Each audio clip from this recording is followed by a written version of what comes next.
تصدق انت بقى بالذات، انا وقفت قدام كومنتك لثواني مش عارفه ارد. دماغي مش قادره تستوعب كميه الحقاره اللي في الكومنت. انا اعرف ان انتوا قلة الادب، امهاتكم انشغلت عنكم، ما علمتكمش لا اخلاق ولا مبادئ ولا تربيه ولا قالت لكم عيب، لكن تتريقوا على شكل، على لبس مش عاجبكم، على اسلوب، لكن على المرض. يعني وصلت ان انتوا تتريقوا وتتنمروا على المرض.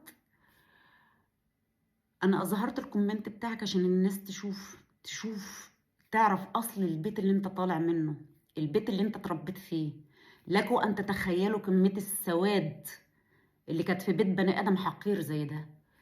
ده انت لو امك اخدتك في الزريبة اللي كانت بترعى فيها الغنم والحيوانات كان هيبقى عندك شوية رحمة عن كده.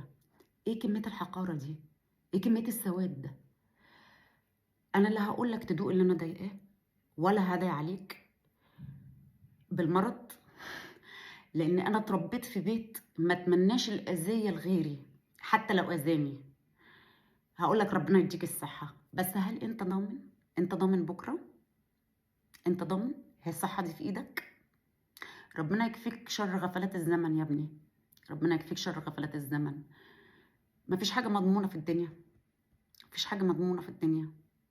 ارتقوا، حاولوا ترتقوا. انا عارفه ان هو صعب، عارفه ان هو صعب، بس معلش حاولوا.